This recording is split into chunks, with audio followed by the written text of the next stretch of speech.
People, right now, this episode, the end of the episode, which, by the way, again, let me remind you, if you're watching Seven Deadly Sins, after the ending, there's more episode, and this one was very important. So in case I'm spoiling, I don't want to, so go watch the ending of the episode so you can check out what happened, because that was probably the best part, and welcome one of the best characters in the Seven Deadly Sins, and personally my favorite character in the entirety of the series, Bond. This dude is a beast. He's like Hisoka mixed with something else, and that something else is crazy. Although Hisoka's crazy, so yeah, he's one fucked up individual. Let's go.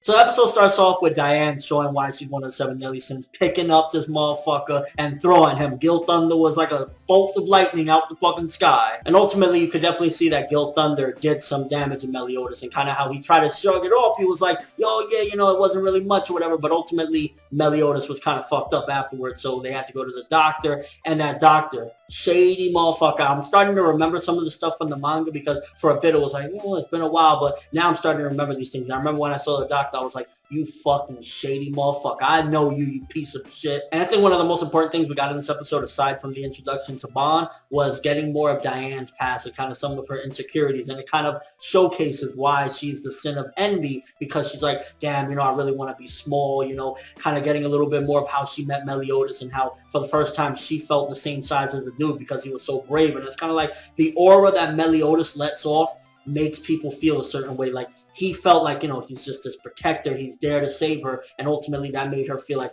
wow, this guy's like a giant like me, or I'm as small as him in a sense. So it kind of gives into her character and kind of her insecurities, which is good. And it's kind of ironic. This giant, you know, think would be fearless and nothing would get to her. Ultimately, small things like that, small things like insecurity of her size would actually, you know, attack her on the inside. So it kind of gives a little bit more depth to the character than just, oh, I'm a crazy giant and I have a crush. There's more to it. I'm personally not a fan of this one. Weird Fang. You can see all of them. They look like fucking beetles. Kind of reminded me of like on some Power Rangers or some shit. The villains from Power Rangers, and they just have like all these bugs and shit. So I was like, not a particular fan of these villains per se or anything like that. But then ultimately it kind of shows Diane and how far she'll go for Meliodas, because when she went down there, because you can see that she don't give a fuck about Elizabeth. Like, little bitch, that's my man is what she's thinking. So for her, it's kind of like, well, she's important to the captain and I love the captain, so I'm going to protect her. But it's only for the captain's sake, and that, again, dives more into Diane's character. I think this was definitely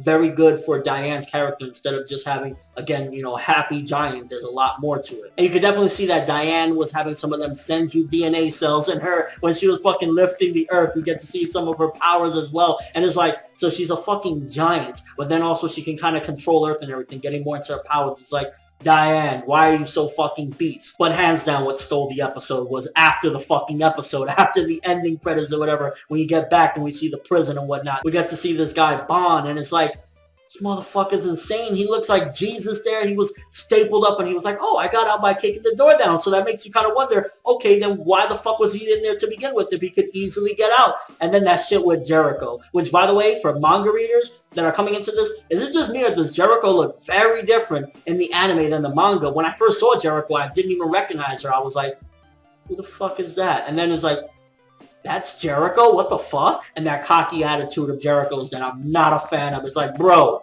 who do you think you are? And Bond is just like, oh, thanks for the save. I'm like, Bond for the win. This episode, it was like not the most fast-paced or whatever. The best things that it did is it did introduction to Bond, as epic as ever, and again, one of the best characters of Seven Deadly Sins. Remember Bond. I'm telling you right now, he will probably be your favorite character. So we got Bond. We got more of Diane's characterization and kind of her personality of her really loving Meliodas and why she's this way and some of her insecurities. But the villain in this one is not that exciting. And we also have this fucking piece of shit doctor that's trying to fuck over Meliodas. So we got a couple things there. The whole thing with kind of throwing Gil Thunder is kind of like, it shows how beast Diane is. And then this whole shit that she did with the fucking earth and everything. So we got a little bit more of a display of how beast she is. But Gil Thunder should have been able to put up a little bit more of a fight than that, I think. But then again, it was probably her arm brace because you saw it was all fucked up. So I guess it all balances itself out. And with all that being said, I'm going to give this episode 7.5. I think that it did some good things with introductions, everything like that. But that's what a lot of Sins as of right now has kind of been like, a little bit of action and then more introductions. And that's the beginning of how it's going to be. But I'm telling you again, I'm not fanboying for no reason. Bond for the motherfucking win, and just you wait. That's just a small taste of him trolling one of the fucking Holy Knight trainees. You're gonna see. Let me know what you thought of this episode. What do you think about Bond thus far? What do you think about Diane, her characterization, some of her insecurities? What do you think about the episode overall? Honestly, it's just like, since little by little it'll keep building up, and it's kind of like now having Bond in there, shit's gonna be even more smooth sailing, and we're gonna find out more about him, because if you see, he can heal himself seemingly, because he had all those holes, and all of a sudden he's ready and fresh normal, so kind of making you wonder what's up with his powers. And your overall thoughts of this episode, but that's all I have for this review. Thanks for watching. Hope you enjoyed. If you liked anything I had to say or enjoyed the video, drop me a like. I'd greatly appreciate it. And if you haven't subscribed, if you can do so as well, that'd be awesome. I'm ForneverWorld, and as always, people, have an awesome day.